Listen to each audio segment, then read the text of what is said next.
Une première échéance est celle du 1er janvier 2025. La ZFE sera effective 24 heures sur 24, 7 jours sur 7, ce qui permettra le contrôle des véhicules en stationnement. Ce sont surtout pour nous des zones à forte exclusion des plus en difficulté. L'exclusion de l'aérodrome et de ses accès à la demande du conseil départemental, alors que cet équipement est un des plus gros émetteurs de pollution atmosphérique du département, est pour nous un non-sens.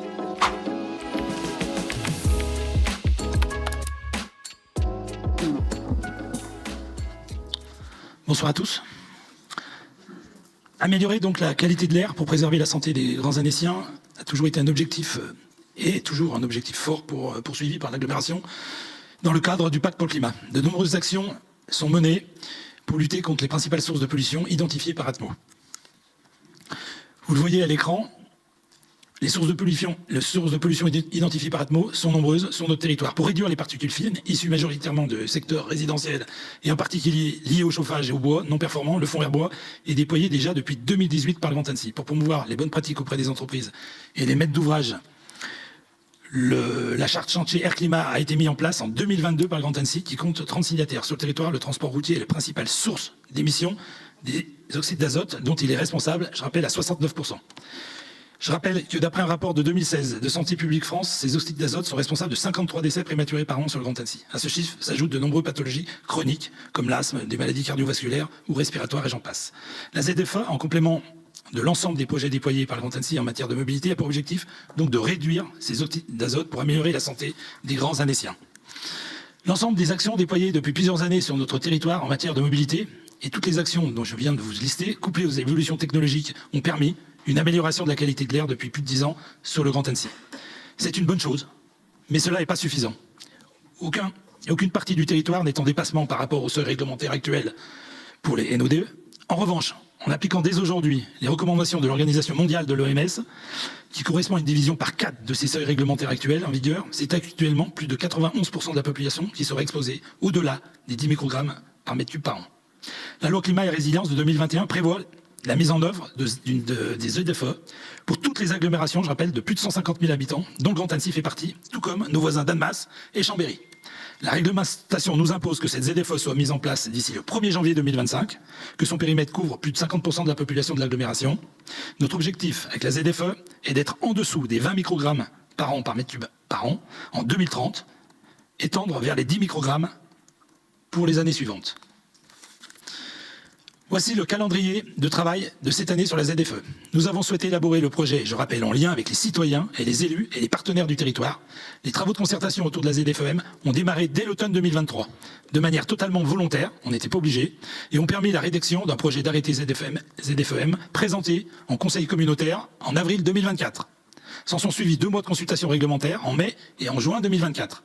L'arrêté de ZFEM sera définitivement signé par la présidente à l'issue de ce conseil de ce soir. Une campagne de communication sera alors déployée à compter de novembre 2024 en parallèle de l'implantation de panneaux de signalisation, comme prévu par la réglementation. Notre ZFE sera effective donc au 1er janvier 2025. La première phase de concertation volontaire s'est déroulée entre octobre 2023 et février 2024 auprès des acteurs socio-professionnels, des élus du territoire et des territoires voisins, des associations et du grand public.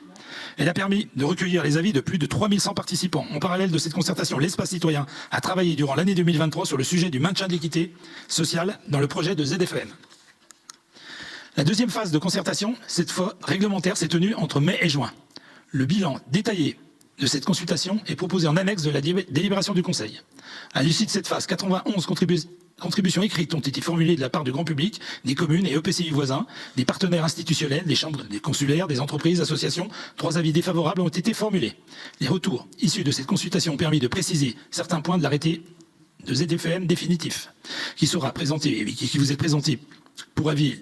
Je rappelle que c'est un avis ce soir qu'on doit donner, et de définir les dispositifs d'accompagnement à mettre en place.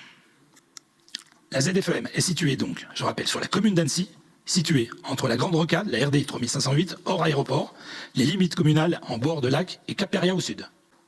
Il a l'avantage d'être facilement identifiable, il est lisible, et héberge les 50% de population du Grand Annecy les plus exposés à la population atmosphérique.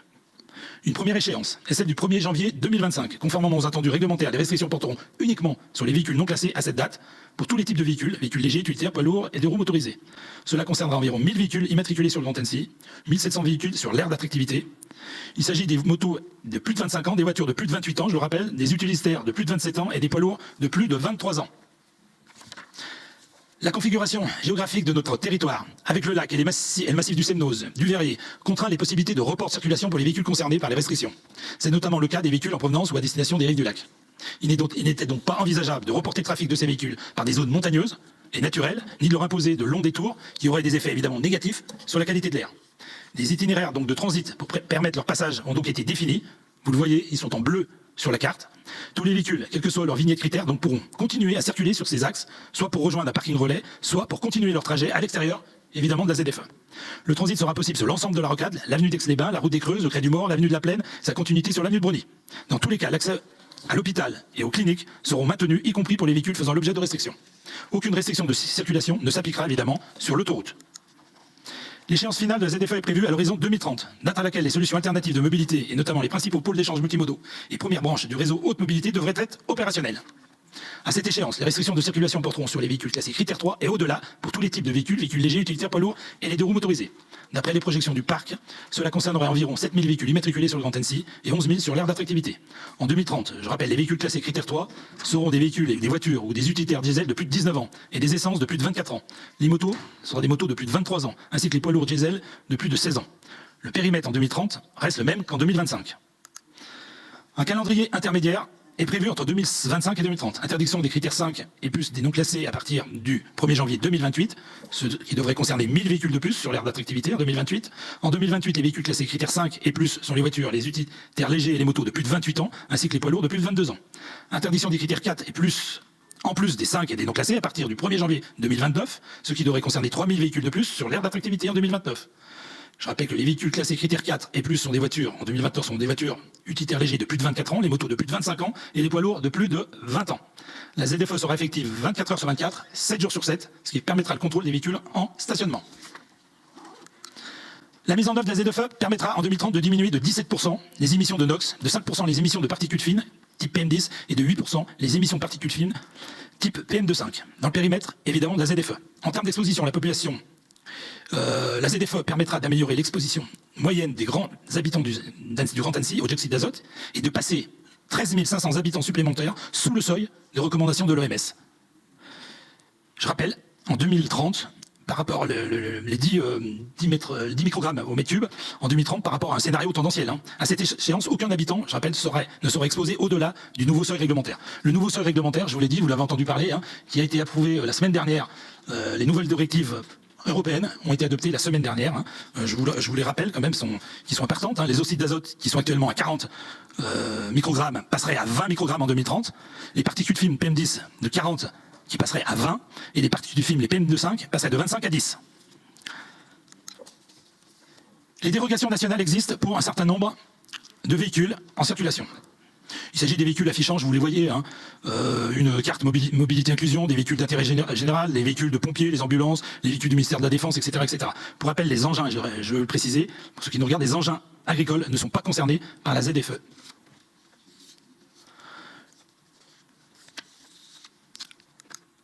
À l'issue donc de différentes concertations réalisées, nous avons prévu d'ajouter un certain nombre de dérogations locales. En rouge, les évolutions par rapport au projet d'arrêté qui a été présenté en avril. Donc vous voyez, je ne vous rappelle pas toutes les dérogations, les utilitaires et camions spécifiques, les camions bennes, les véhicules automoteurs spécialisés pour les marchands, les véhicules des associations de sécurité civile, les véhicules utilitaires, camions de producteurs locaux, alimentaires situés dans un rayon de 50 km, les véhicules des commerçants ambulants, etc., etc. Les véhicules de collection, aussi une dérogation. L'accès aussi pour un rendez-vous médical vous donnera droit aussi à une dérogation. Les dérogations ne sont pas automatiques. Chaque dérogation doit faire l'objet d'une demande auprès des services du Grand Annecy via un formulaire qui sera mis en ligne sur notre site internet.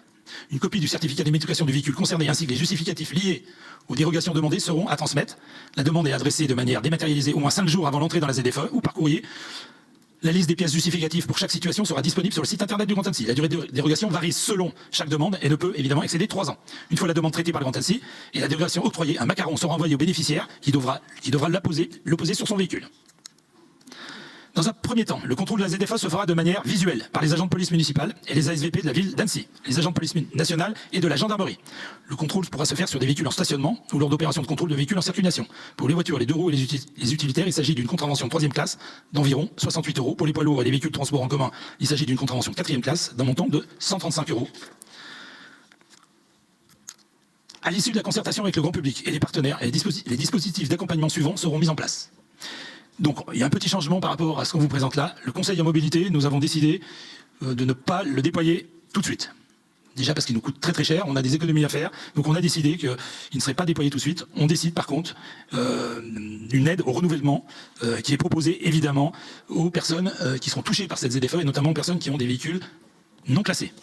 Si vous êtes donc un particulier habitant évidemment l'une des 34 communes du Grand Annecy, si vous avez un revenu fiscal de référence inférieur à 15 400, même critère que la prime à la conversion pour plus de visibilité, ça représente environ 40% de la population du Grand Annecy. Si vous voulez mettre au rebut pour destruction dans un centre agréé une voiture, une camionnette ou une moto non classée, sauf évidemment rétrofit et hors véhicule de collection, 3 cas figure possibles pour les nouveaux véhicules et pour cette aide, achat neuf ou location. Alors, on va le voir. Voilà. Achat neuf, donc une aide de 3 000 € du Grand Annecy est prévue. Achat d'occasion ou location d'une voiture ou d'un utilitaire critère 1, c'est-à-dire d'un véhicule essence datant d'après 2011, aide aussi de 3 000 €. Achat neuf ou location rétrofit d'un 2 roues ou d'un 3 roues électriques, et par l'achat d'une moto ou d'un 2 roues électrique, aide de 1 000 €. Le budget prévisionnel est environ de 60 000 € en 2025 pour ces aides aux particuliers. Le dispositif proposé est prévu pour être cumulable avec les dispositifs d'aide nationaux et notamment avec la prime à la conversion, tant qu'elle reste en place évidemment. Les critères d'éligibilité ont été alignés sur ce dispositif pour plus de lisibilité auprès des bénéficiaires. Le tableau qui vous est présenté vous montre les cas de figure possibles avec les aides de l'État, les montants indiqués sur les montants maximum possibles. Donc évidemment que l'État vient également abonder du même montant que l'aide locale dans la limite de 2 000 €. Dans un cas pratique, si vous regardez un particulier faisant l'objet d'acquisition d'une voiture électrique, le cumul d'aide nationale et du Grand Annecy peut représenter un montant de 18 000 € maximum. Pour l'achat d'une voiture essence d'occasion critère 1, les aides peuvent représenter jusqu'à 9 000 €, 5 000 € pour l'achat d'une moto électrique, 7 200 € pour un vélo. Les aides seront plafonnées dans la limite, évidemment, du coût d'acquisition du véhicule. Voici aussi le dispositif d'aide qu'on vous propose à destination des professionnels. Les entreprises éligibles sont des TPE, c'est-à-dire les entreprises de moins de 10 salariés, dont le chiffre d'affaires est inférieur à 2 millions € par an, dont le siège social évidemment est sur le Grand Annecy. Les entreprises en difficulté ne sont pas éligibles à l'aide au renouvellement, étant donné que qu'elles pourront bénéficier d'une dérogation. Est conditionnée à la mise au rebut, évidemment, comme pour les particuliers dans un centre agréé d'une voiture ou d'une camionnette. 3 cas de figure possibles, achat neuf ou location, donc une aide de 3 000 € du Grand Annecy est prévue, achat neuf ou d'occasion 1 000 € d'aide. Le budget prévisionnel est environ 40 000 € pour 2025 pour ces aides aux entreprises. Le budget global d'aide au renouvellement particulier et professionnel est de 100 000 € pour l'année 2025.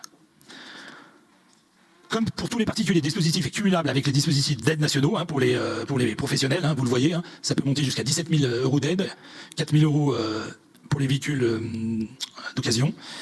Pour l'achat de 2 roues électriques, les aides aussi peuvent représenter jusqu'à 4 000 €. Une campagne de communication donc sera déployée à compter du 4 novembre 2024 et accompagnera le démarrage de la ZFEM. L'objectif premier au travers de cette campagne est d'informer et de rassurer les usagers sur la nouvelle ZFEM. En insistant sur le message clé pour circuler, le seul critère, c'est la vignette. La campagne de communication prendra la forme d'affichage urbain, de spot radio, d'encarts dans la presse, une campagne de web marketing. Un article sur la ZFE a été publié dans le MAC de l'Agglo, je pense que vous l'avez tous lu. Enfin, comme pour la concertation, un kit de communication est prévu, qui sera constitué d'un guide pratique de la ZFEM et de différents outils. Ce kit sera diffusé à des structures aussi relais, ambassadrices, afin de démultiplier évidemment la communication, les impacts de la campagne. Aussi, elles sont distribuées aux 34 communes, aussi aux communes membres limitrophes du Grand Annecy, les associations aussi. Un point d'attention concernant l'application de la ZFEM, le contrôle étant effectué de manière visuelle, un véhicule ne disposant pas, je rappelle pour ceux qui nous regardent à la télé ce soir, de la vignette critère ou du macaron de dérogation est passible d'une amende, y compris s'il s'agit d'un véhicule récent. Donc voilà, moi si j'ai une voiture, même électrique, si j'ai pas la vignette, je serai verbalisable. Au-delà des 1000 véhicules non classés immatriculés sur le Grand Annecy, ce sont donc beaucoup plus de véhicules potentiellement impactés qui devront faire la démarche d'acheter leur vignette critère avant le 1er janvier 2025. Un deuxième point d'alerte est l'existence de sites frauduleux et d'escroqueries à la vignette qui fleurissent. Donc je rappelle, un site officiel de l'État permet de commander la vignette critère, celle-ci coûte 3,77 €. Il sera donc important de bien informer nos concitoyens sur ce point. Pour conclure, mes chers collègues, voilà, nous allons installer progressivement dans le paysage du Grand Annecy cette zone à faible émission. Nous demandons d'émettre évidemment un avis favorable à cet arrêté qui vient de vous être présenté, d'approuver le bilan de concertation réglementaire, d'approuver le règlement d'attribution du dispositif d'aide au renouvellement pour les particuliers et les professionnels. Moi, je veux tout de suite remercier tous ceux qui sont investis pendant ces 2 années, tous les services, tous les collaborateurs du Grand Annecy qui ont fait un travail remarquable, toutes les personnes qui nous ont aidés à faire ces consultations volontaires. Personnellement, j'ai loupé aucune réunion avec les professionnels. Nous avons, je pense, nous mettons en place une ZFEM qui est comprise, enfin qui, j'ai pas entendu moi de grosses levées de boucliers. Les socioprofessionnels nous remercient d'ailleurs de les avoir écoutés. On a modifié, on a remis des dérogations supplémentaires. Voilà, on a su écouter. Je vous le dis franchement, chers collègues, c'est une obligation. On la met en place. Je pense qu'elle servira. En plus, avec les nouvelles directives qui arrivent, je pense que c'est nécessaire de la mettre en place. Elle avancera progressivement jusqu'en 2030. Je vous remercie. Je suis à votre disposition pour toute question. Bonsoir à toutes et à tous. Denis Dupertuis et moi, nous avons déjà dit notre opposition au principe de zones à faible émission parce que ce sont surtout pour nous des zones à forte exclusion des plus en difficulté. Particuliers, entrepreneurs, auto-entrepreneurs qui n'ont pas les revenus pour acheter un nouveau véhicule. Nous doutons également de leur réelle efficacité environnementale, notamment quand les plus gros vecteurs ou émetteurs de pollution en sont exclus, comme c'est le cas sur notre territoire. En effet, l'autoroute et l'aérodrome et ses accès sont exclus de la zone. L'exclusion de l'aérodrome et de ses accès à la demande du conseil départemental, alors que cet équipement est un des plus gros émetteurs de pollution atmosphérique du département, est pour nous un non-sens. Cela renforce le sentiment que les plus riches ne sont pas concernés par les restrictions, pas même pour leurs loisirs, et que seuls les plus en difficulté seront empêchés dans leurs déplacements. Pour s'envoyer en l'air pour le plaisir avec un coucou privé, pas de limite. Par contre, des restrictions pour aller gagner un SMIC en faisant de l'aide à la personne. Cette exclusion de l'aérodrome est pour nous un réel regret, d'autant qu'avec le démantèlement de cet équipement, nous gagnerons du foncier pour construire les logements qui manquent tant aux 10 000 foyers en attente d'attribution d'un logement social. Ces rappels faits, la loi nous oblige à la mise en place d'une ZFE. De plus, dans le projet qui nous est présenté ce soir, nous constatons que certains de nos arguments ont été entendus. Nous donnerons donc un avis favorable à ce projet. Nous nous réjouissons, tout comme la région et la CCI, de l'instauration d'une ZFE minimale et de l'autorisation de circulation des véhicules avec des vignettes critères 3 jusqu'en 2030.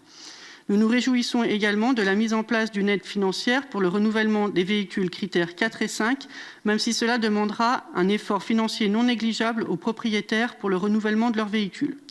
Nous appelons enfin à ce qu'il y ait le moins de contrôle possible, tant en circulation qu'en stationnement. Nous avons, il nous semble, plus à gagner écologiquement à investir dans les transports en commun, dans le fonds herbois, dans l'isolation des bâtiments, que dans des portiques de contrôle.